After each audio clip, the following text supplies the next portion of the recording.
Buenos días, chicos, ¿cómo están? Hola, ¿qué tal? Hola, Jennifer, Andrea, Israel, Juan, Nayeli, Rancés, Piero Benítez, buenos días. Buenos días, Saulo.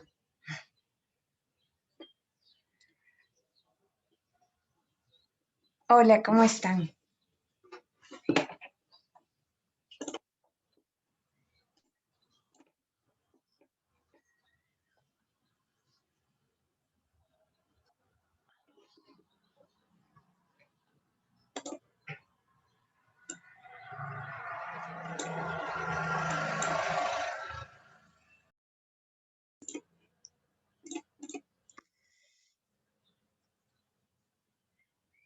De acuerdo.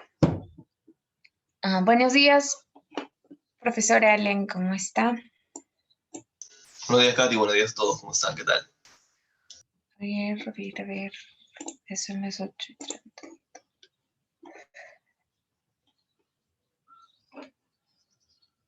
Piero, ¿cómo estás? ¿No has saludado por el WhatsApp? Por el WhatsApp, por el chat. Hola, Marcelo, ¿cómo estás? Melanie, Nayeli.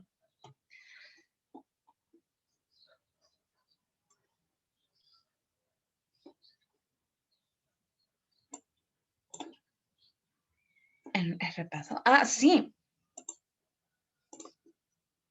Sí, esta semana, sí. Esta semana, como les compartí en la imagen, recordar es volver a vivir, así que vamos a recordar las clases que ya hemos llevado. Esta semana es una semana de repaso en todos los cursos, salvo geometría, que recuerden que tenemos que recuperar la semana 9. Y hoy vamos a tener clase con el profesor Febres. Entonces, con él hoy vamos a tener la clase de la semana 9 y en esta semana también vamos a tener una clase de repaso junto con él, que ahora está a cargo del curso de geometría. No quiero recordar. Están mandando mensaje privado ustedes, ¿no? Ok. No hemos acabado, Saulo, no hemos terminado. Estamos haciendo un intermedio. Es un repaso. Estamos en la semana 9. Bueno, la semana pasada fue la semana 9, es la mitad de tus 18 semanas del ciclo. Entonces ahora corresponde un repaso. Voy a inhabilitar la opción de mensaje privado porque es verdad que Saulo, perdón, que algunos. Bueno, ya. Está bien, está bien. Bien, chicos, entonces ustedes saben que pueden utilizar el chat para comunicarse con el profesor o si desean, les resulta más cómodo, pueden encender su micrófono y solicitar la palabra. De acuerdo, el chat va a estar habilitado, no lo voy a cambiar, no voy a configurarlo de otra manera, va a estar habilitado para que puedan contestarle al profesor, para que también puedan utilizarlo de manera pública y puedan compartir las dudas. No se preocupen. Listo, entonces podemos iniciar, profesor. Listo. Ya. Muchas gracias, Katy. Muchas gracias a todos. ¿Qué tal? Buenos días a toda la gente que se está conectando. A todos los que han saludado por ahí a través del chat. Espero estén bien. Como efectivamente les estaban comentando, el día de hoy vamos a tener un repaso, ¿no? Que es lo que corresponde. Muy bien. Para de alguna manera afianzar lo que hemos venido viendo en las últimas semanas, ¿ya? Vamos a hacer el día de hoy una breve revisión de los principales tipos de preguntas, sobre todo que vienen en el examen de admisión de San Marcos, ¿correcto? Y posteriormente vamos a practicar alguno de estas preguntas, ¿no? Con diversos textos que vamos a estar observando durante el resto de la clase. Bien. Vamos de todas maneras a ver la parte teórica, ya dentro de lo que es este repaso para un poco refrescar lo que hemos estado, como les digo, viendo a través de las últimas semanas. Y de ahí nos vamos a entrar directamente en la parte práctica con los textos, ¿está bien? Sí, sí, sí, claro, eso es lo que voy a hacer ahora, no te preocupes. ¿Ya? No te preocupes.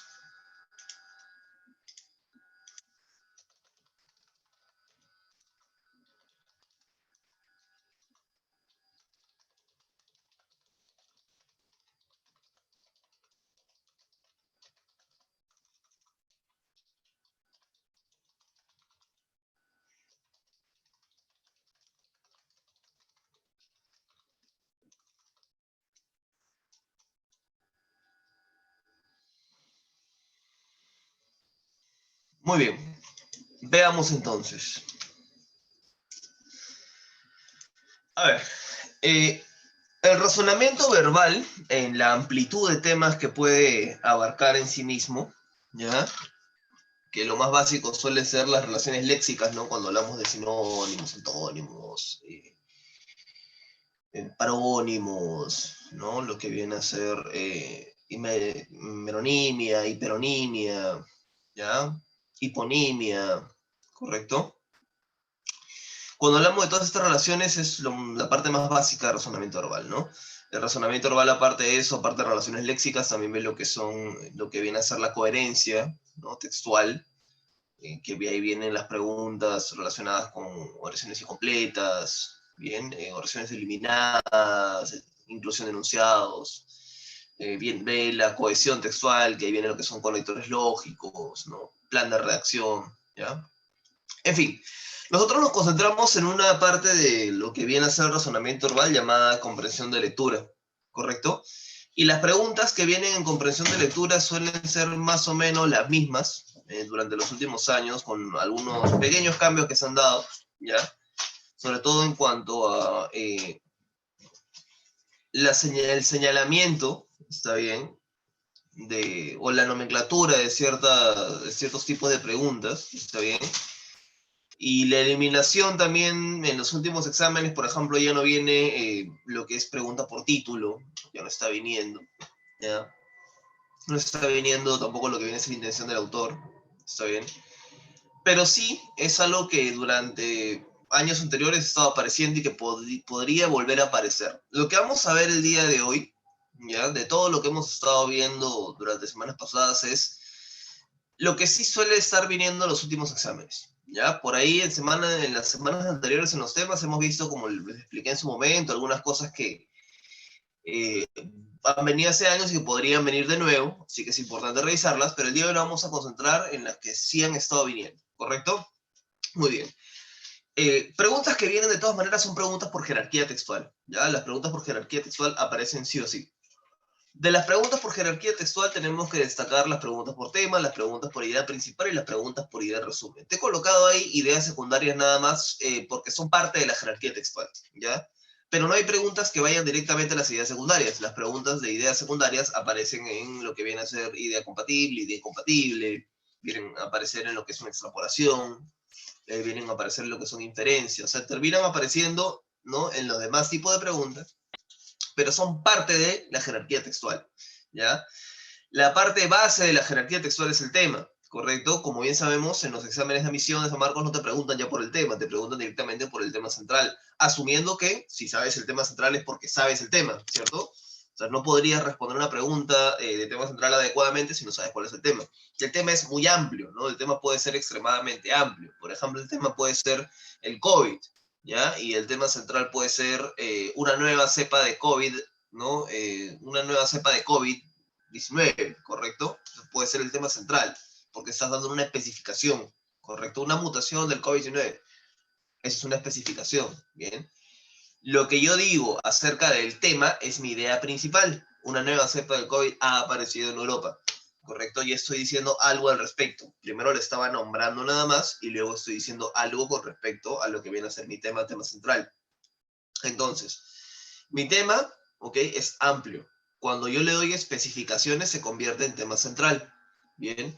Ahora, la especificación implica, de cierta manera, brindar mayor detalle, ¿no? Acerca de lo que es el tema. No hay que confundirlo con que el tema sea una locución sustantiva, ¿ya? Por ejemplo, si yo digo los problemas de mi vecino, ¿no? Voy a hablar sobre los problemas que tiene mi vecino, ¿ya?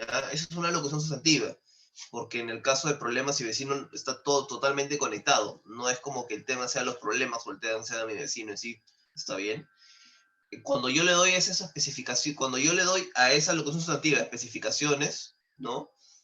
Los problemas financieros de mi vecino, ahí ya estoy hablando de un tema central, ¿correcto? Los problemas de mi vecino durante los últimos 20 años, ¿no? Ahí estoy hablando, ya le estoy dando especificaciones, ¿bien? Ahí ya se convierte en tema central, ¿ya? Pero siempre es una derivación del tema, ¿correcto?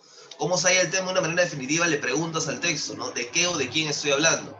Ahora, si te cuesta, ¿no? Poder identificar de qué o de quién te están hablando, hay maneras en las cuales puedes hallarlo, que requieren un poco más de tiempo, pero son efectivas. Por ejemplo, puedes comenzar a separar tu texto en oraciones y tratar de ubicar en la mayor cantidad de oraciones cuál viene a ser el sujeto. Que bien pueda aparecer el sujeto de manera explícita, o bien podemos hablar de un sujeto tácito, ¿no? Porque el tema, recuerda que también puede hallarse de manera implícita.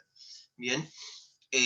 Ahora, si no apareciese ni siquiera de manera implícita el tema, lo cual es raro, ¿ya? De manera tácita, perdón, el sujeto se relacione con el tema, lo cual es raro, buscamos los términos y hablamos de lo que viene a ser el campo semántico, ¿no? ¿Qué términos estoy utilizando a través de todo el texto? Todos esos términos se relacionan. ¿Por qué? ¿Con qué están relacionados? Por ejemplo, si durante el texto me están hablando de términos como lo que viene a ser, a ver, ya, si durante el texto me hablan acerca de la marihuana, acerca de la cocaína, acerca de la pasta básica, acerca de la heroína, sin que me lo digan, me están hablando de las drogas, ¿cierto? No es necesario que me digan, por si acaso son drogas, ¿correcto? Es algo de conocimiento general, ya eso es hallar el tema de manera implícita, ¿ok? Pero también podría ser que a través de las oraciones ya lo hayan mencionado el tema, hayan mencionado lo que viene a ser las drogas, ¿no? Y seguro el tema central vendría a ser la adicción a las drogas, o qué sé yo, o el crimen organizado, ¿no? Relacionado con el tráfico de drogas, o qué sé yo, ¿bien? Pero puedo diseccionar lo que viene a ser el texto y tratar de hallar en la mayor cantidad de oraciones cuál es mi sujeto, y de ahí puedo hallar el tema, ¿bien? Claro, ¿no? El tema es un sintagma nominal, ¿ya? Una frase nominal, ¿correcto? Recuerda que una frase nominal es algo que se utiliza para nombrar a algo o a alguien, ¿correcto? La clase, los alumnos, el cielo, ¿ya? Y que puede ser más extensa, no hay problema, pero siempre y cuando solamente nombre a algo o a alguien, ¿ya? Si yo digo, por ejemplo, la ciudad donde nacieron mis abuelos, ¿está bien? Estoy nombrando, ¿ok? Un lugar nada más. Estoy nombrando la ciudad donde nacieron mis abuelos. No estoy diciendo nada acerca de la ciudad, ¿bien? Si yo dijese la ciudad donde nacieron mis abuelos tiene un alcalde corrupto, ahí estoy diciendo algo acerca de la ciudad, ese algo que estoy diciendo es mi idea principal. Ahora, la idea principal, por lo tanto, sí presenta una estructura oracional, y así es una oración. El tema central no lo es, pero la idea principal sí, ¿correcto? Ahora, cuando hablamos de la idea principal, usualmente, ¿ok? Abarca lo que es el tema central, o sea, cuando tú los comparas, tienes que encontrar, si apareciese en un mismo texto preguntas del tema central, la idea principal, tiene que aparecer lo que has hallado en tu tema central en la idea principal. Ya en los últimos exámenes no aparecen así las dos preguntas juntas, ya o aparece tema central, o aparece idea principal, o aparece idea resumen, que ahorita lo vamos a ver también. ¿Correcto? Aparece uno de esos tipos de preguntas porque corresponden a la jerarquía textual, ¿ya? Pero ahí tendría que aparecerte en las alternativas el tema central, ¿ok? Si tú no encuentras el tema central entre las alternativas es porque no estás hallando adecuadamente la idea principal, ¿ya?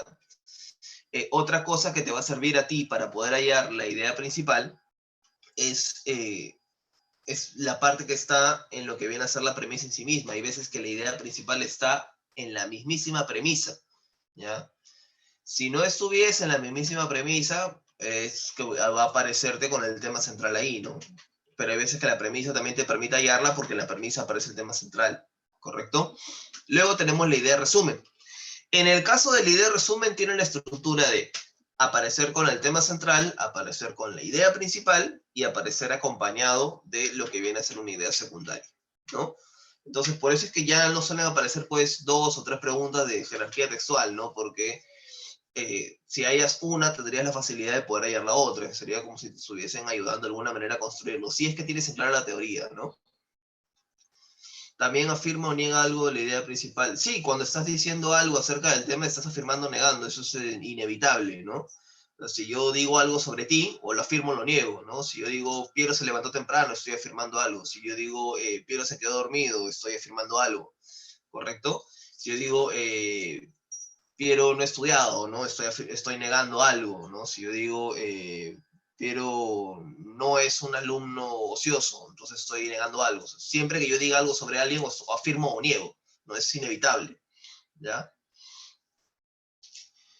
Entonces tenemos lo que viene a ser la idea de resumen también, ¿ya? En el caso de la idea de resumen, le estamos construyendo con nuestro tema central, con nuestra idea principal, y le estamos construyendo también con nuestra idea secundaria. Ahora, la idea secundaria usualmente tiene que ser la más relevante después de la idea principal. Bien, si yo tuviese entre mis alternativas de lo que viene a ser una idea de resumen, ¿ok? Una idea principal, una idea secundaria y otra idea secundaria, tendría que encontrar entre ellas dos la que es más relevante para la idea principal. Usualmente las ideas secundarias tienden a tener esta relación de argumentación directa con la idea principal, ¿no? La soportan, ¿ok? La apoyan. Bien, entonces, ¿cuál de estas dos es un apoyo mayor para la idea principal? O sea, de todas las ideas, la más importante es la principal, ¿ok? Pero luego tiene que seguirle una entre las secundarias que sea relevante en segunda instancia, y esa es la que tiene mayores posibilidades de conformar mi idea de resumen. Si no tuviese la idea más relevante, ya utilizo cualquier idea secundaria para formar mi idea de resumen, ¿correcto? Otra cosa que te puede ayudar a hallar la síntesis del texto es comenzar a buscar información que aparezca en los distintos párrafos, ¿no? Que busca aquella idea en la cual se pueda tomar por lo menos alguna, o pueda hacer referencia a alguno de cada uno de los párrafos del texto, que no se centre nada más en la información que presenta uno de los párrafos del texto, ya que a veces vemos que nos dan casi la misma información parafraseada del primer párrafo, del último párrafo, y creemos que ya es un resumen. Y eso no lo sería porque tiene que abordar las partes más relevantes o más importantes en general del texto. ¿Ok? Formas diferentes de plantear preguntas por tema central. En lugar de central te pone medular o principal. ¿Ok? Lo mismo pasa en la idea principal. Medular, principal, fundamental. Cuando hablamos de tema central te dicen el texto aborda, ¿no? Principalmente el texto aborda tema central. Principalmente el autor sostiene, ahí es cuando está dando una opinión, estamos hablando de idea principal.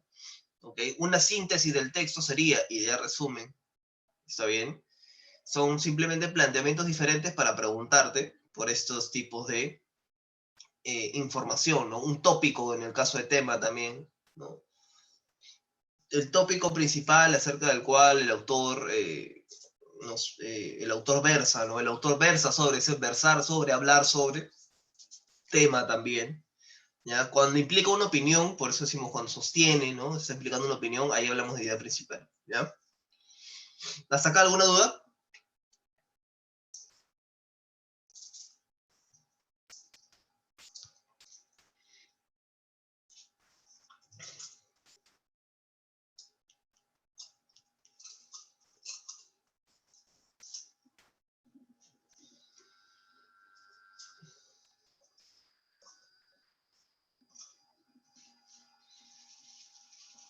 Un poco más de lo que viene a ser la idea secundaria. A ver, cuando estamos hablando de la idea secundaria, ¿ya? Perdón. Ya. Cuando estamos hablando de la idea secundaria, como te digo, no hay una pregunta que aparezca de manera directa en las preguntas de jerarquía textual. Ya vamos a encontrar su funcionalidad en lo que viene a ser las preguntas de idea incompatible, de inferencia, de extrapolación, que son las que vamos a ver en un rato, ¿no? Las ideas secundarias son las que van a apoyar de alguna manera a la idea principal, aquello que se está diciendo con mayor relevancia acerca de lo que viene a ser el tema. Bien, ahora no sé si hay alguna duda en específico acerca de la idea secundaria, ¿no? Ah, ya. Sí, sí, sí, como te digo, o sea, lo que pasa es que no hay una pregunta directa de... Las ideas secundarias en el texto son las siguientes, no va a aparecer, ¿ya? Donde sí pueden jugar bastante con las ideas secundarias en el compatible, incompatible. Hay veces también que la compatibilidad e incompatibilidad aparece en forma de verdadero o falso, ¿no? Son verdaderas o son correctas, ¿no? Las siguientes ideas según el texto. Ahí aparecen casi todas las ideas secundarias, ¿ya? Las ideas secundarias son especificaciones de la idea principal. Se podría decir que son especificaciones, más que nada vienen a ser ideas de soporte, ¿no? Que van a apoyar a la idea principal. ¿Está bien? Claro, en algunos casos también pueden fungir como especificaciones, ¿no? Son datos explicativos, ejemplos, comparaciones. Uh-huh. Hasta en las recomendaciones, ¿no? Encontramos las ideas secundarias.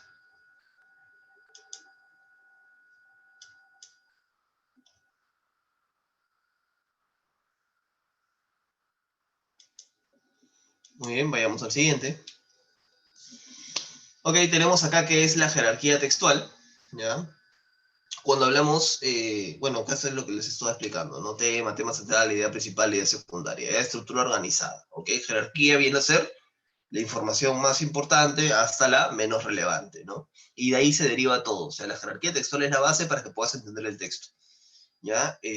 Va a ser muy complicado que respondas incluso preguntas como la de extrapolación, inferencia o idea compatible y compatible, si no tienes en claro en sí de qué está hablando el texto, cuál es el tema en sí del texto, ¿ya? Vemos lo que es el tema central, recuerda, frases nominales, lo que hemos estado viendo ahorita, ¿ya? Muy bien, ahora, otro tipo de pregunta que vamos a ver en lo que viene a ser la jerarquía textual es la pregunta por inferencia, ¿ya? La pregunta por inferencia no solamente va a implicar directamente, ¿no? A este procedimiento inferencial, ¿ya? La pregunta por inferencia también implica que tengas en claro cuál es la información que aparece de manera explícita en el texto para que no lo puedas considerar como una respuesta. Por ejemplo, si en el texto me están diciendo directamente, ¿no? Los yacimientos mineros están provocando problemas en el medio ambiente y entre mis alternativas me dicen las mineras terminan causando estragos, ¿no? En el ecosistema, ya me están diciendo lo mismo, pero con otras palabras. ¿Está bien? Eso no es una inferencia. ¿Ya? Una inferencia no es que te digan lo mismo con otras palabras, ¿no? Una inferencia es una conclusión a la que tú llegas a través de haber observado la información del texto. Si en el texto me dijesen, las mineras llegaron en el año tal, ¿no? 20 años después existen algunos problemas que la población ha empezado a evidenciar con respecto a lo que es con el nivel de contaminación en el agua, el nivel de plomo en el aire, ¿no? Ahí sí ya puede decir, ay, a ver, la minera llegó hace tiempo y de ese tiempo están encontrando diferentes problemas en el agua, en el aire, contaminación ambiental. Eso ya es una inferencia, ¿correcto? Porque el autor no te lo dice directamente, sino es una conclusión a la que tú llegas, ¿ya? Entonces ahí es una de las principales cosas que tienes que saber distinguir es cuando una información es una inferencia, cuando una información está en el texto y simplemente ha sido parafraseada, ha sido disfrazada con palabras similares, para que tú creas que has hecho una inferencia cuando en realidad no la has realizado, solamente has observado la información y estás diciendo básicamente lo mismo, ¿ya? En ese caso esa no puede ser la respuesta, se juega mucho con ese truco para engañar a la persona que está resolviendo un examen, ¿no? Te colocan ahí en una de las alternativas información correcta, ¿ya? Pero que no es una inferencia, pero como es correcta, tú crees que está bien marcarla. ¿Ok? No toda vez tampoco el proceso de inferencia sirve solamente para la pregunta por inferencia. Hay veces que el proceso inferencial te puede servir para identificar lo que es el tema central, como te mencioné hace un rato, o la idea principal también, ¿ya? Tienes por ahí la inferencia de marco, ¿no? Como te digo, para establecer el tema de la lectura. La inferencia de dato, ¿no? Cuando tienes un dato, cuando haces tu inferencia a partir de un dato muy específico en el texto. Por ejemplo, te dicen de un autor que nació en diciembre de 1930 y falleció en, qué sé yo, octubre de 1950, ¿no? Y luego en unas alternativas te dice, el autor falleció a los 29 años, ¿no? Y tú dices, ay, así, claro, tenía 30, en diciembre, nació en el 30, ¿no? En 1930, en el mes de diciembre, y luego en los años 50, no, perdón, en los años 60, ¿no? Falleció en octubre, entonces todavía no cumplía 30, ya 30, 60, no, tiene 29, ya. Si hubiesen fallecido en los 50, hubiesen fallecido en los 19.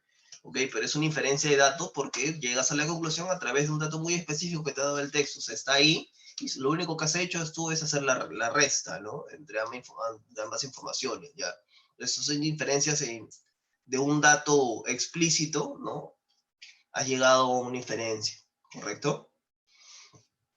La inferencia causal, ¿ok? Que se relaciona mucho con la extrapolación, ¿ya? Que es cuando llegas a la causa probable, un acontecimiento, un fenómeno que el texto te acaba de describir, ¿no? Como te digo, ese tipo de inferencia se aplica pues a la extrapolación, ¿ya? Luego tenemos la idea, ¿cómo se plantean las preguntas de inferencia? Recuerda, se colige, se deduce, se desprende, ¿ya? Aparte de se infiere, obviamente, se colige, se deduce, se desprende, se colige, se deduce, se desprende. Pregunta por inferencia. Luego tenemos la idea compatible e incompatible. Cuando hablamos de ideas compatibles, podemos tener compatible explícita y la compatible implícita, ¿no?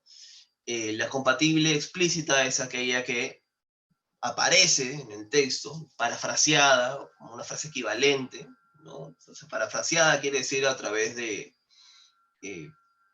sinónimos, ¿no? Hiperónimos de lo que se está manifestando en el texto. O equivalente cuando simplemente se ha cambiado por ahí el orden de oración, pero al final termina siendo lo mismo que te está diciendo el autor. Y la implícita cuando tienes que efectuar pues una inferencia, ¿no? Tienes que deducirla a partir de la información que se halla en el texto. Si yo tengo entre mis alternativas de idea compatible una que es explícita y una que es implícita, voy a marcar la explícita, ¿ya? Ahora, por otro lado, tengo los tipos de idea incompatibles, muy bien. Tengo por ahí la incompatible directa, que va a negar lo que se ha manifestado en el texto, o sea, se opone totalmente a lo que se ha manifestado en el texto. Muy bien. Tengo la incompatible indirecta, que puede ser tergiversada o indeterminada, ¿no? Tergiversada es cuando no niega lo que el texto se ha dicho, ¿no? Pero sí lo distorsiona, cambia algunos datos informativos. Y la indeterminada cuando el autor no niega ni afirma. Directa, por ejemplo, podría ser si el autor me está diciendo que, a ver, que no se deben cambiar ya lo que son los procedimientos o las reformas económicas que se plantearon al inicio de la pandemia, porque la idea es completar un proceso, ¿no? Imagínate que el autor me propone eso. Y en las alternativas directamente me dicen, según el autor, debe haber una gran transformación a nivel económico. Ya, eso sería estar negando directamente lo que dice el autor, ¿ok? Pero una tergiversada, por ejemplo, podría ser, según el autor no se debe realizar ningún cambio a nivel económico. Y no es que el autor te diga que no se debe realizar ningún cambio a nivel económico, lo que te está diciendo el autor es que debe mantenerse un proceso, ¿no? Un proceso se realiza a gran escala, pero el autor no te está diciendo necesariamente que no debe haber ningún cambio económico. Bien. O en todo caso también podrías interpretarlo como que el autor no te dice que no debe haber ningún cambio económico, sino que no debe haber ninguna alteración al proyecto de transformación económica. Cambios van a haber, pero están dentro de un proyecto, ¿correcto? Entonces el autor, la persona que plantea las preguntas, ¿ya? Dentro de lo que vienen a ser las alternativas, puede plantear una idea tergiversada porque te confunde. ¿Ok? La idea tergiversada también puede utilizar palabras como mucho o nunca, ¿no? Palabras generalizadoras, cuando en el texto no se ha dicho de esa manera, ¿no? Algunas veces las personas, en el texto dice, algunas personas tienden a la criminalidad, ¿no? Cuando provienen de un estrato de bajos recursos. Muy bien, imagínate que la alternativa te dice, todas las personas de bajos recursos tienen tendencia al crimen. Ya, entonces es una idea tergiversada, porque en el texto me decía algunos, ¿ya? O podría haberme dicho muchos también, y en la alternativa me dicen todos, todas, ¿no? Es una tergiversación de lo que el autor está diciendo, ¿ok? Y finalmente tenemos la idea indeterminada, cuando el autor ni afirma ni niega nada del texto en las alternativas, o sea, es algo que no se puede determinar con la información del texto, ¿okay? Es algo indeterminable. El texto no te ayuda a determinar si eso es verdad o si eso es mentira, ¿correcto? Y es importante entonces que tengamos en cuenta que si tuviésemos los tres tipos de idea incompatible en una misma alternativa, que puede pasar, siempre voy a marcar la que va a contradecir al autor, ¿ok? En segunda instancia, la que lo tergiversa, y en última instancia recién la indeterminada, la que no se puede afirmar ni negar de acuerdo a la información que te ha dado el texto, ¿ya? Ten mucho cuidado con la idea indeterminada, ya eso sí, es muy peligroso, porque a veces el texto te da la información de la A a la E, y tú sabes F, G, H, I, no sabes más información acerca del tema de la que el texto te está brindando. Y tú, por tu conocimiento específico del tema, sabes que lo que te está diciendo una alternativa es verdad o mentira. Entonces, como tú sabes que es verdad o mentira, plum, marcas. Ah, pero lo que dice es verdad, y marcas. Pero el texto nunca te lo dijo, ¿ya? Y recuerda que debes ceñirte a lo que el texto te dice, ¿ok? Una cosa es utilizar conocimientos de carácter general para poder realizar una inferencia, ¿no? Por ejemplo, yo sé, o sea, hay conocimiento de carácter general como que existen 5 continentes, hubieron 2 guerras mundiales, ¿no? O sea, hay conocimientos de carácter general, ¿no? Está bien, los aviones son más rápidos que los autos, o qué sé yo. Pero otra cosa son conocimientos muy específicos acerca de un tema, ¿no? Que tú utilices para poder llenar los vacíos que el autor puede haber dejado, ¿no? No sé, a qué velocidad nadan los pingüinos, ¿no? Cuántas veces al año mueve de piel una serpiente. Son conocimientos muy específicos, ¿correcto? Y esos conocimientos los puedes tener tú porque te has empapado del tema, porque has visto de repente un documental hace unos días, ¿no? También es importante ubicarte en el contexto temporal del texto. Está bien, puede ser que el texto sea del año 1998, correcto, y que te hable sobre la clonación, y los procesos de clonación ya hayan cambiado, y tú hayas visto, no sé, un documental en Netflix hace un año, ¿no? Y digas, uy, no, pero esto no es así. Ah, es incompatible, ¿no? Pero según el texto, ¿está bien o está mal? Hay que ceñirse mucho al texto, ¿ya? Y sobre todo, esto, el hecho de tener conocimientos extra nos puede jugar una mala pasada en la incompatible indeterminada. ¿Okay? Tienes que tener mucho cuidado ahí. ¿Cómo se presentan las compatible e incompatible? ¿No? Se presenta como negación la una y la otra, no es compatible, no es compatible, es incompatible, no es incompatible. Ya se presenta como incongruente, congruente, ¿no? Congruente cuando es compatible, incongruente cuando es incompatible. ¿Ok? Concuerda con el texto, compatible, no concuerda con el texto, incompatible. Se condice con el texto, compatible, no se condice con el texto, incompatible. ¿Ya? Claro, debo ceñirme a la información que me está dando en el texto. Debo ceñirme a la información que me da el texto. ¿Está bien? Como te digo, o sea, nosotros podemos aplicar nuestros conocimientos generales, en el caso de hacer una inferencia o algo, sí, pero tiene que ser eso, un conocimiento generalizado, algo que todos saben o deberían por lo menos saber, ¿no? Cosas relacionadas con la historia universal, ¿ya? Con grandes acontecimientos, ¿no? Por ejemplo, todos sabemos que hubo una guerra de Perú con Chile, ¿no? Pero de repente ya sería más específico decir exactamente cuántas batallas hubieron, ¿no? ¿Cuántas batallas hubo? ¿No? Pues ya sería una mayor especificación ahí.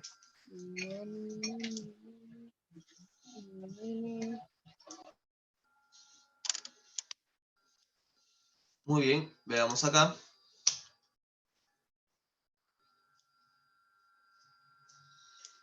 Y cerramos con el tipo de pregunta que vimos, que estuvimos viendo las 2 últimas semanas, ¿no? Que en teoría es el tipo de pregunta más complicado, ¿ya? Va a depender mucho de tus habilidades, ¿no? Para la inferencia que tienes que realizar en primera instancia. Y de que observes, ¿no? En las alternativas que te están dando, cuál es la consecuencia más probable de lo que se está planteando, porque ese es un planteamiento que te dan en la premisa.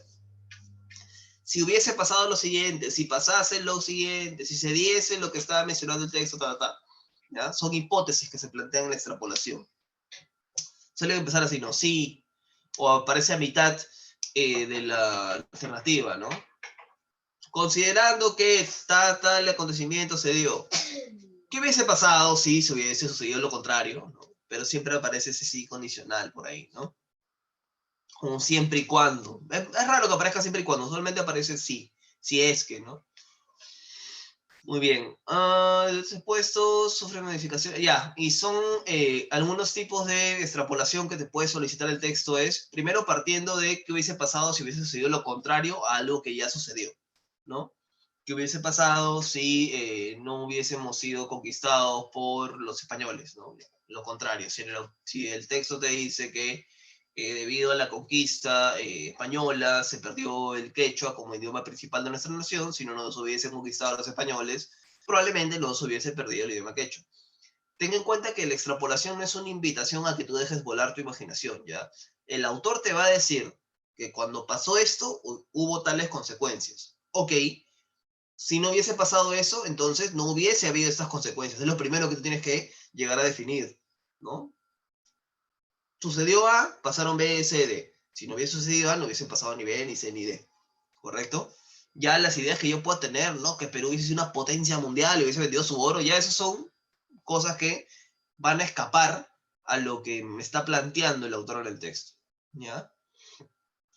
A menos claro que el mismo autor te diga, ¿no? En el texto vaya específicamente eso, ¿no? Los españoles extrajeron la mayor cantidad de recursos y eso les permitió convertirse en una potencia. Ahí sí, si no se hubiesen extraído nuestros recursos, la potencia hubiésemos sido nosotros, ¿correcto? Eh, Otro caso es cuando se trata de extender la secuencia de eventos, ¿no? Que han sucedido a un periodo posterior, ¿no? Por ejemplo, que hubiese pasado si el gobierno de Alberto Fujimori hubiese durado una década más, ¿no? Imagínate que en el texto te dicen uno de los principales efectos de la dictadura de Alberto Fujimori, ¿no? Fue que hubo una restricción de la libertad de expresión en los medios, ¿no? Que duró hasta el año 2001.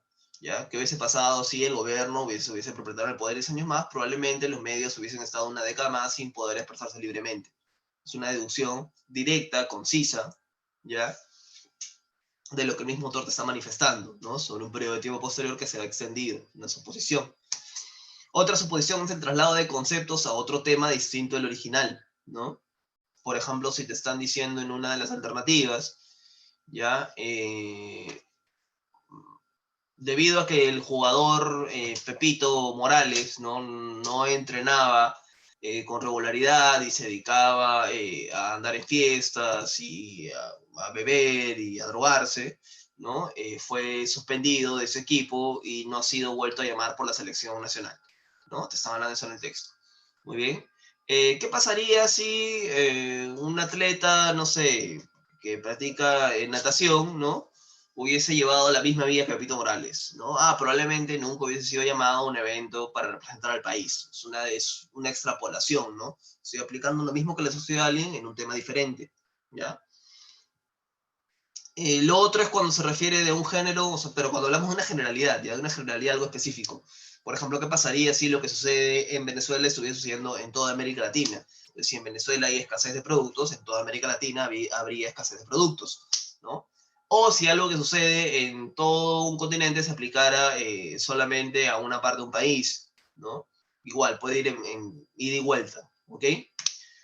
Hasta acá, ¿alguna pregunta?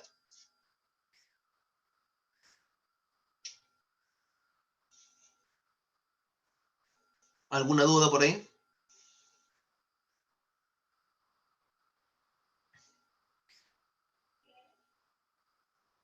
¿Todo ok?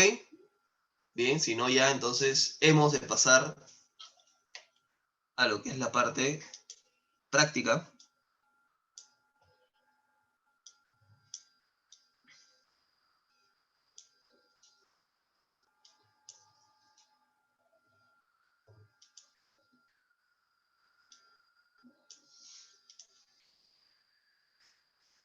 Oye, vamos a ver la parte práctica entonces.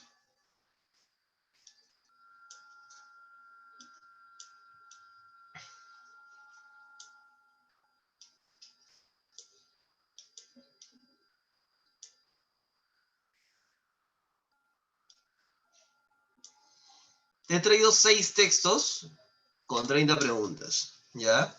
Vamos a ver tu avance dependiendo, porque la idea es que por lo menos hagamos pues 25, ¿no? Entre 20 y 25, que es lo que solemos trabajar, ¿ya? Pero si avanzas con mayor rapidez, vamos a ver cómo te va ahora ya, habiendo tú entendido todos los tipos de preguntas que podemos observar. Si lo avanzamos más rápido, no hay ningún problema. Terminamos todos los 6 textos. Pero si no, ya quedaría igual como un trabajo extra para que puedas tener, ¿no? Igual que lo hemos hecho en sesiones anteriores. Siempre cumpliendo con la cantidad que tenemos por clase, ¿no? Eso sí, si no, no va a cambiar nunca.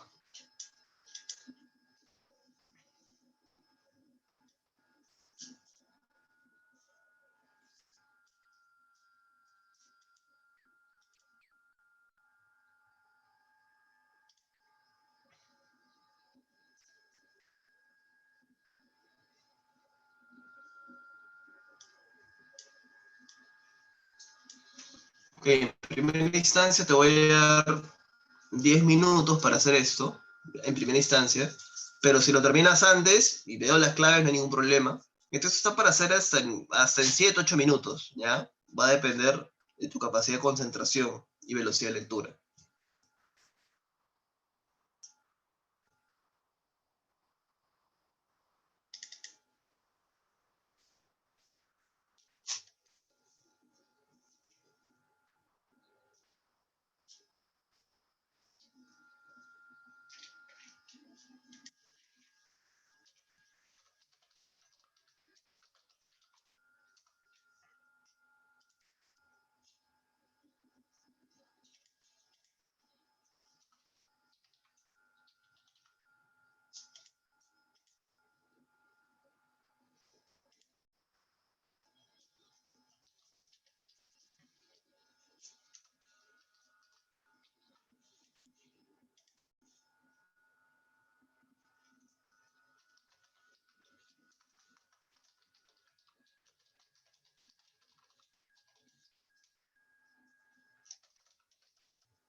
¿Tienes alguna duda? Pregunta, me avisas.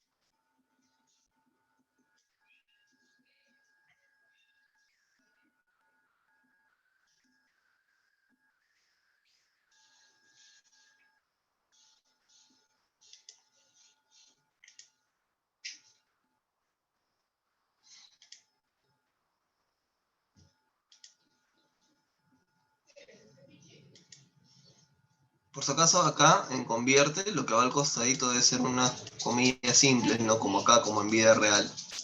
¿Ya? No sé qué pasó cuando transformar el archivo ahí. Sale como si fuese un signo de interrogación, pero son comillas simples, ¿no?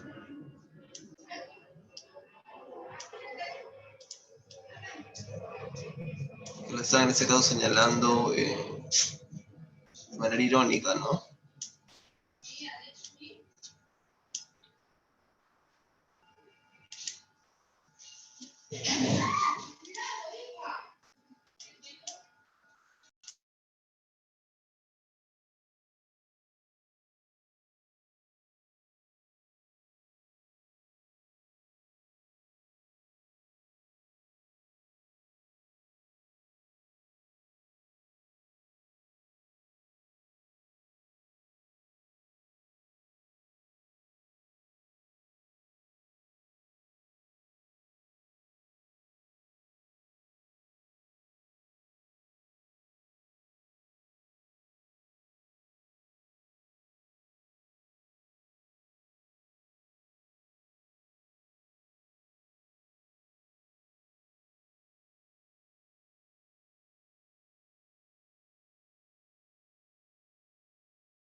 Ya damos 5 minutos. Ya deberías por lo menos haber terminado la lectura del texto y estar empezando con lo que son las preguntas. Muy bien, si tienes respuestas puedes irlas enviando. Igual tienes ahí sí, todavía tienes unos 5 minutos para las preguntas, ¿ya?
Un minuto y vamos aquí con las respuestas, ¿ya?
Muy bien, vayamos con esto. La síntesis involucra la idea principal y a lo que viene a ser el tema central, ¿ya? Este tema central, la idea principal y una idea secundaria, ¿ya?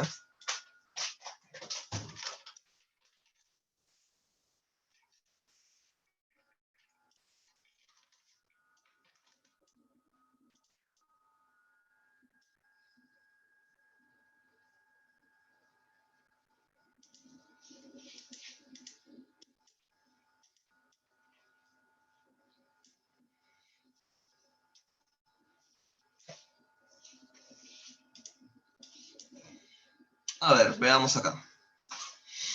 Dice, en el texto el término galopante con nota, el término galopante lo encontramos aquí, ¿cierto? No, dice, se trata de un fenómeno galopante que apenas ha recibido la atención adecuada. Muy bien, cuando hablamos de galopar, hablamos de un ritmo acelerado, ¿cierto? Como el caballo cuando galopa, ¿no? Se mueve rápido, ¿está bien? La respuesta sería la D, ¿correcto? ¿Sí? En este caso la adicción a Internet es un fenómeno galopante, se está esparciendo rápido, muy bien, por las implicancias que acarrea en la vida moderna, ¿no? Nos piden cuál es la mejor síntesis del texto. Ya en el texto se aborda, primero que nada, la ciberadicción como un fenómeno propio de nuestro siglo, está bien, que se va a caracterizar por ese trastorno de adaptación, ¿no?, al nuevo entorno social, que se configura por lo que viene a ser la supremacía del Internet. Muy bien, además el resumen tiene que aludir a los síntomas, ¿no?, más preocupantes, por lo tanto la respuesta es acá la C, ¿no? Y aunque todavía pocos hacen su existencia, la ciberadicción, temas, ¿no? Es un fenómeno propio del siglo XXI, muy bien, listo, idea principal, caracterizado como las características, esto viene a ser idea secundaria también que aparece acá, ¿no? No necesariamente tienen que aparecer en el orden, pero tienen que aparecer tu tema, tu idea principal, idea secundaria, ¿ya? En este caso incluso te aparece más de una idea secundaria, ¿no? Ya, más, o sea, más síntesis que no puede ser esta alternativa. Determina el valor de compatibilidad e incompatibilidad de los siguientes enunciados. Muy bien, A ver, los tres enunciados finales son verdaderos, ¿no? Porque se corresponden con el desarrollo del texto. En cambio, los dos primeros, si te das cuenta, son falsos. No hay vínculo entre la adicción a la Internet y el trabajo de alta tecnología. Y hay gente que niega que hay una adicción a los productos virtuales. La respuesta sería la D. Si alguien afirmara que la ciberadicción es más perniciosa que la drogadicción, bueno, aunque se trata de una adicción que se asocia con síntomas preocupantes, sería una exageración no sostener que es más pernicioso, más perjudicial. Lo que no hay suficiente información como para aseverarlo, ¿no? Se podría considerar hiperbólico. Hiperbólico es exagerado. Se infiere que la expresión uso patológico de la tecnología virtual encierra. A ver, dado que esta expresión, no uso patológico de la tecnología virtual, es un sucedáneo, ¿no?, políticamente correcto para ciberadicción, un eufemismo, de una forma bonita de decirlo, se puede deducir, se puede colegir que se encierra en eso, ¿no? Justamente en esta idea del eufemismo, ¿bien? Se le llama atenuación semántica, ¿no? Cuando no quieres que el significado de una palabra ofenda o afecte demasiado a otra persona. ¿Correcto? Muy bien. Un ejemplo de eufemismo, por ejemplo, cuando en lugar de decir criminal dices amigo o ladrón, amigo del ajeno, ¿no? Es un eufemismo, ¿está bien?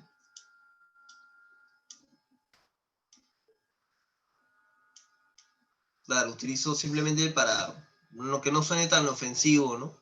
pero sigue siendo lo mismo al final.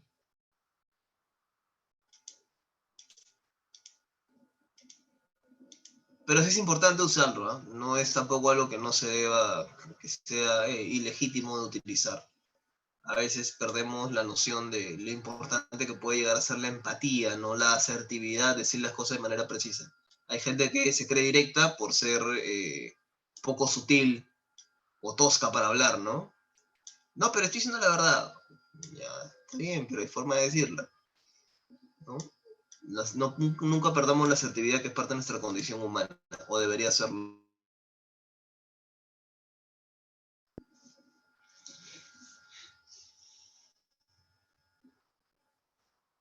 Si una alternativa a la pregunta y de resumen es una oración del texto, estaría mal.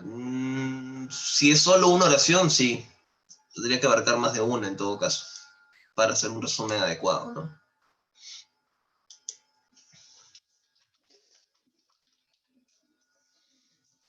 Un paralogismo es un razonamiento incorrecto, ¿no? Es cuando tú llegas a una conclusión falsa. Se le llama sofisma también a eso, ¿no?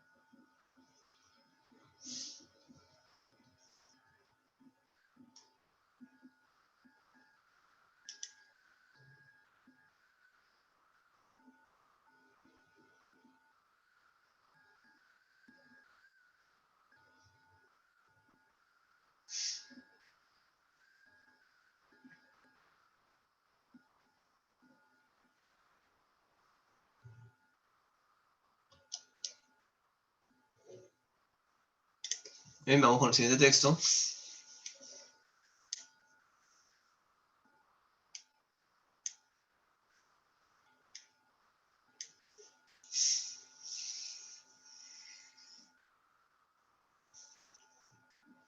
Está más breve, así que creo que se puede hacer hasta unos 7 minutos. ¿Ya? Vamos avanzando ahí.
Si por ahí tienen respuestas, ya la pueden hacer llegar, ya saben, a través de chat en modo privado.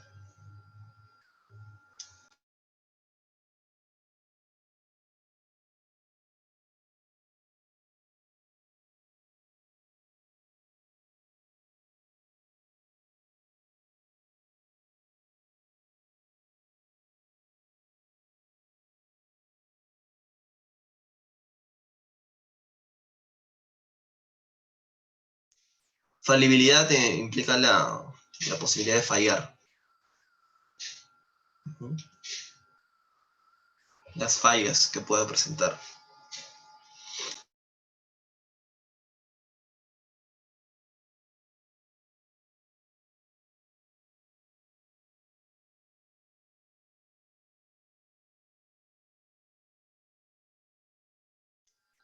Si tenemos respuesta, la vamos enviando.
Muy bien, vamos avanzando aquí. ¿Está bien?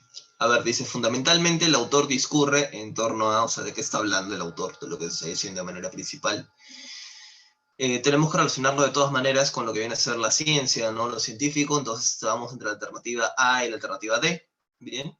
Y más que hablar de una estructura, ¿no? Más que hablar de un tema estructural, de la parte que conforma lo que es la ciencia, está hablando de cómo nos sirve para comprender y qué es lo que comprende, ¿no? Qué cosas podemos analizar a través de la ciencia. La respuesta, por lo tanto, es la D, ¿cierto? Muy bien. El autor menciona a Aristóteles con el fin de ilustrar, bueno, nos dice que hasta el gran Aristóteles se equivocó, ¿cierto? Porque una gran mente científica puede errar. Muy bien, o sea, la ciencia tiene un rasgo de falibilidad, existe la posibilidad de que la ciencia se equivoque, ¿no? Como en algún momento lo hizo Aristóteles.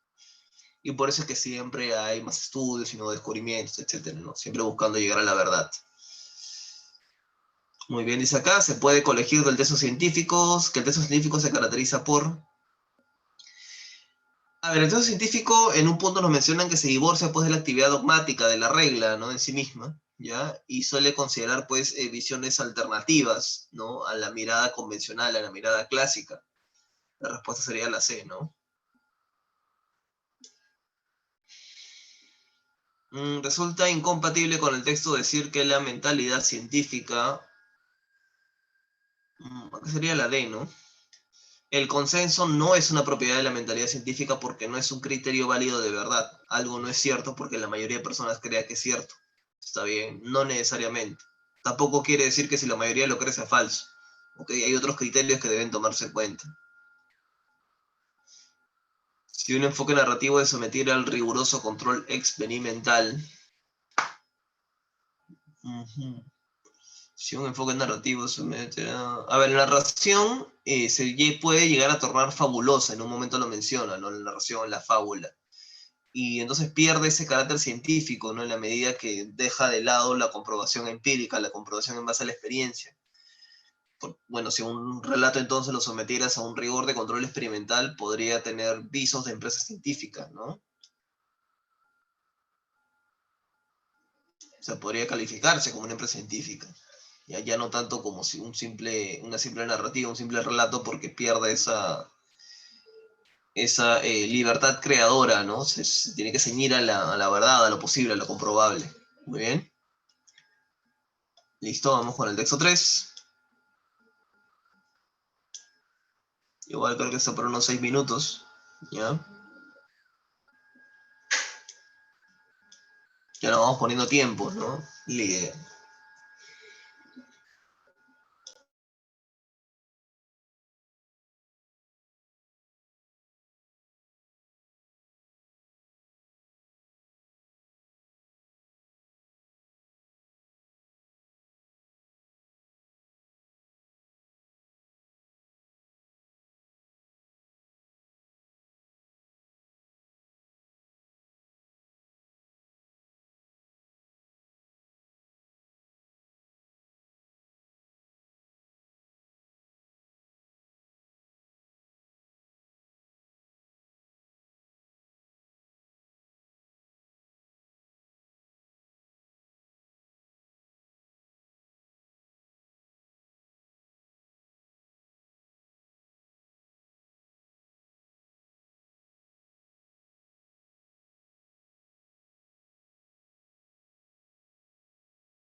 Pregunta por ahí qué es lisonjeaba. Lisonjear es perder el tiempo, ¿no? Relajarse, ¿ya?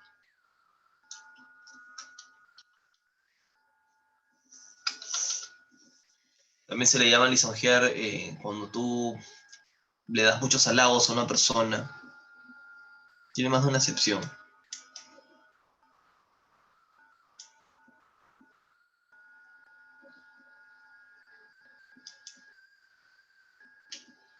En el texto que es en pantalla.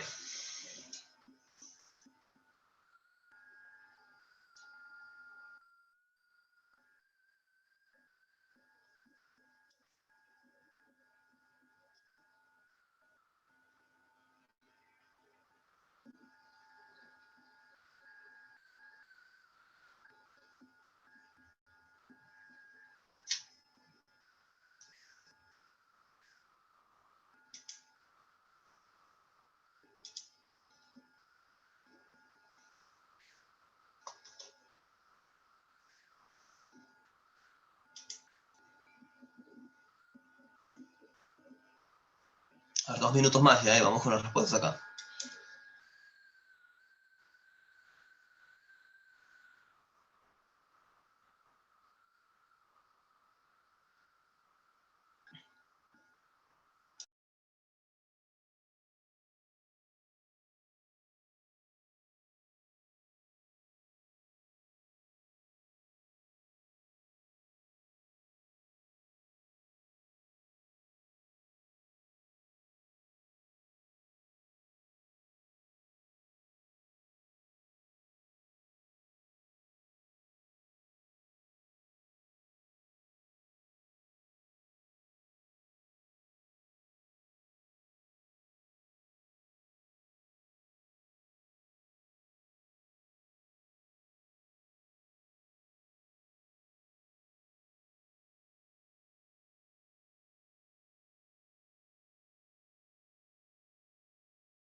Bueno, a ver, aquí la 12 sería... A ver, el tema central del texto gira en torno a grado como dice aquí. Bueno, los peruanos sustentábamos y sustentamos, ¿no?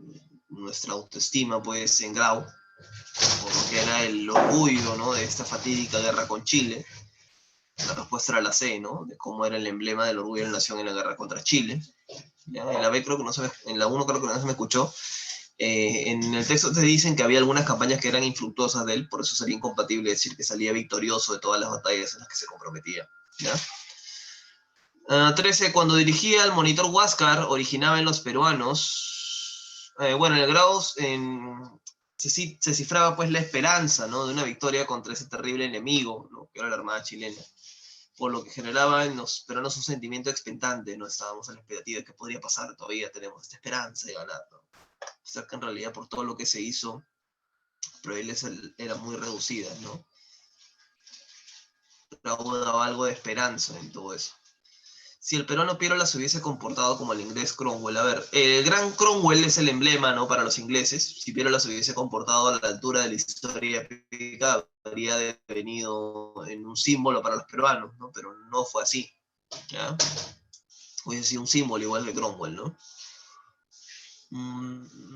En virtud del retrato que se hace de Belgrado, cabe inferir que él era peruano.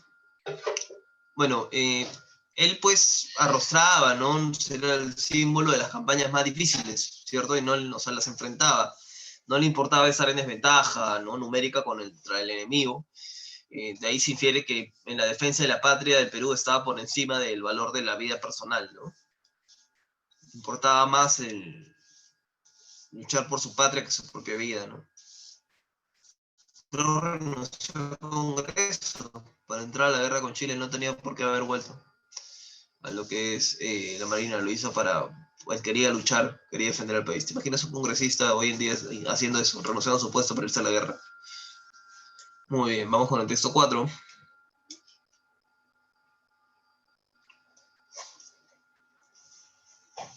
Vamos a dar igual 6, 7 minutitos, ¿ya? Vamos avanzando ahí.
Un minuto y vamos con ese texto.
Muy bien, vamos con ese texto ahora. A ver, veamos. La idea principal del texto es, ¿cuál sería nuestra idea principal? A ver, en el texto se pone énfasis hacia la parte final, sobre todo, en los alcances de la hipótesis, ¿no? Que sostiene que hubo presencia neandertal, pues hace unos 130.000 años en América, ¿ya? La respuesta en este caso sería la D, ¿no? Los alcances de este descubrimiento de la posible presencia neandertal en América. En el texto el término dexterity con nota, a ver, acá nos dicen algo, lo de dexterity dice, the bones and several teeth show clear marks of having been broken by humans with manual dexterity and experimental knowledge. Lo que te está diciendo aquí es, los huesos y los diversos dientes muestran marcas claras de haber sido rotos por humanos con destreza manual y conocimiento empírico, ¿no? Dexterity en este caso hace referencia a lo que viene a ser la habilidad, ¿no? La destreza, ¿ya? Muy bien, resulta incompatible sostener, ¿qué dice aquí? Ya, Ruth Blasco no rechaza categóricamente la hipótesis de la presencia de neandertales en América. Por el contrario, él aboga para que las pruebas a las que se someten la hipótesis de este estudio sean más escrupulosas y severas. ¿Ya? A la vez que advierte revisar si lo sostenido por el estudio no ha sido obra del lobo gigante, dice, ¿no? La A. ¿Ya? O sea, no rechaza, ten cuidado, hay tergiversación, ¿no? 19, se infiere del texto que bueno, en el texto se sostiene que los huesos del mastodonte han arrojado una fecha de 1300 años, ¿no? Con un margen de error de 10.000 años. La respuesta sería acá el hallazgo... Perdón, la fecha de datación de los huesos del mastodonte no es exacta, ¿cierto? Porque si te dicen que arrojado esta fecha de 130.000 años con un margen de error, eso no es exacto. ¿Ya? Margen de error de 10.000 años, ¿no? Uh -huh.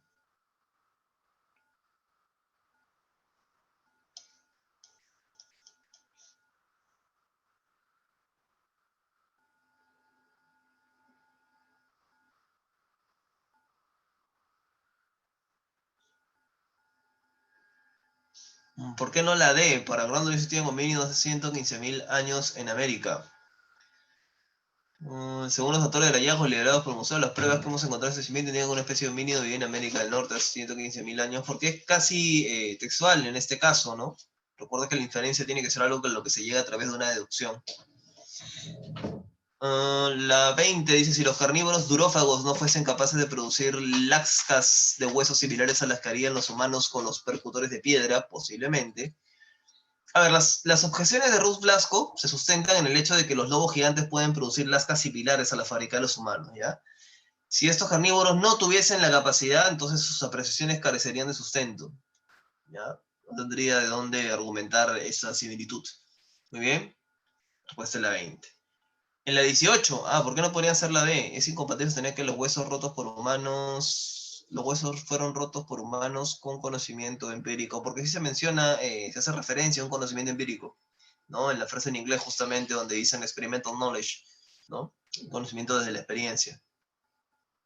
La 19 en la D te la acabo de explicar.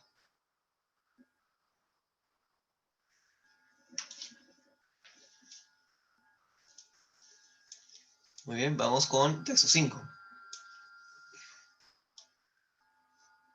¿No? Igual nuevamente recuerdo, ¿no? Cuando una información aparece casi tal cual en el texto, ¿ya? O los datos nos los está dando el texto en gran parte, en gran medida, no podemos hablar de una inferencia, por más que sea correcto o adecuado.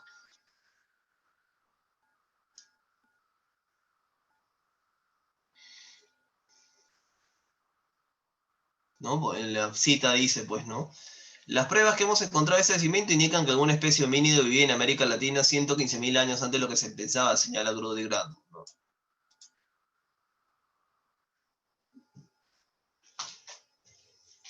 Básicamente le está diciendo de manera directa, por eso no podría ser una inferencia, te piden una inferencia.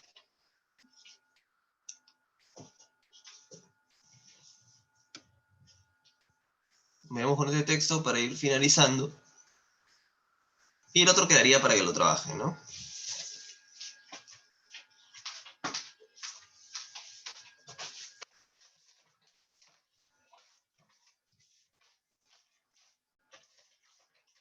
Esta semana, al inicio de la clase, me empecé a acordarlo. Profe, del texto 6 para que me pueda dar las claves y no hay ningún problema. ¿Ya?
Listo, ahora vamos con ese texto. Me preguntaban por ahí por un gráfico y efectivamente no está apareciendo acá.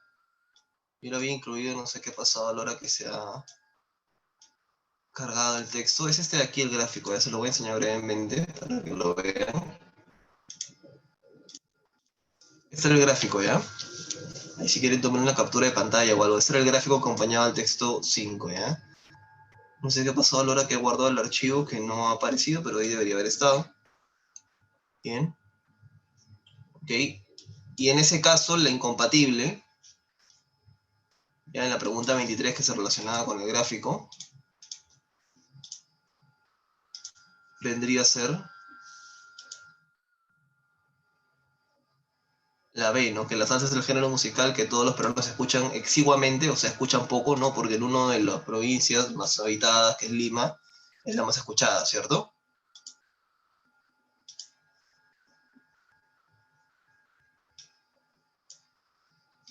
Muy bien. A ver, vamos con nosotros. A ver, dice acá, ¿cuál es el tema central del texto? Acá la respuesta es la C, ¿no? La cultura musical en el Perú, la importancia de fomentarla. Muy bien. Nos habla de los desalentadores que fueron los resultados, por eso se recomienda que se fomente, ¿ya? Para que se desarrolle la inteligencia musical. Con la expresión saquemos al Mozart que llevamos dentro. Bueno, el autor manifiesta que es necesario este componente innato, está bien, para desarrollar la inteligencia musical, pero que no es suficiente, necesita ser estimulado, ¿no? Entonces, con esta frase, el autor sintetiza lo que se ha dicho, ¿no? Que la afición a la música es innata, pero requiere ser estimulada, ¿no? Eso se refiere con sacar al Mozart que llevamos dentro. Lo utiliza, pues, como paradigma del músico, ¿no? La 24 dice, se desprende del texto que quienes tocan un instrumento musical, bueno, en el texto se señala que tocar un instrumento musical trae beneficios del aumento de la memoria y la concentración hasta el aumento de la sensibilidad y la confianza en uno mismo, ¿no? O sea, trae beneficios psicológicos y cognitivos, ¿ya? Que es la D. Ay, perdón. ¿Dónde está? ¿Dónde está? ¿Dónde está? ¿Dónde está? Uy, ¿dónde está la alternativa?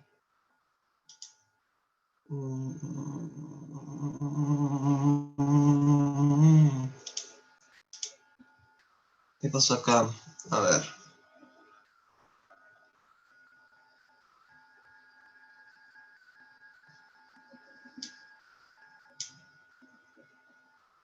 Acá sería la A. Ahí está, perdón. Ya está. Estaba confundiendo la hora de marcarlo. Ya. Acá en la 25 dice, si en la encuesta realizada por... Sí, gracias Melanie por la observación. Si en la encuesta realizada por GFK hubiera arrojado que más del 50% de peruanos, dice acá, tocan algún instrumento musical. A ver, como resultados de las encuestas fueron desalentadores, nos dicen, nos mostró que el país existe un bajo nivel, ¿cierto?, de cultura musical. Entonces, si esto no hubiese sido así, se reflejaría una promoción de la cultura musical en nuestro país. La respuesta acá sería la D, ¿no? Bien. El resultado hubiese sido contrario. ¿Correcto? Muy bien. Te voy a dejar las claves del último texto aquí. ¿O prefieres que te lea la próxima semana? No sé, tú dime. ¿Te doy las claves ahorita o prefieres la próxima semana? Después de practicarlo, ¿o quieres tenerlas ya y practicarlo en casa con tranquilidad? ¿Sí? ¿Te los doy ahorita? Ya, a ver, se los voy a dar ahora, ¿ya? Ya, pero apúntenlas aparte, por favor, todavía no revisen el último texto. Y practíquenlo más tarde para que se olviden cuáles son las claves, ¿ya? Ya te los voy a escribir. Ya está. Listo. Uy, se lo mandé a varias personas. Se lo mandé a una persona nada más, mejor dicho. A ver, acá se lo mando a todos. Ya está.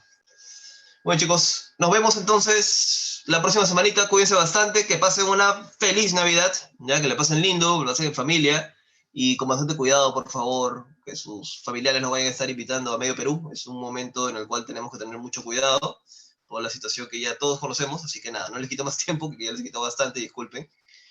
Pero bueno, así pasa cuando, a veces cuando tenemos repaso, ¿no? Porque estamos viendo un poco de todo. Así que nada, nos vemos la próxima semana. Hasta luego, chicos. Nos vemos, Katy. Cuídense todos. Chau, chau. Gracias, Ellen. Bueno, chicos, a continuación vamos a tener la clase de Historia Universal. La clase de Geometría va a ser a las 12. Así que ahora nos vamos a encontrar con el profesor Mestanza y luego vamos a tener la clase de geometría con el profesor Febres. Ya les pasé el link para que puedan conectarse.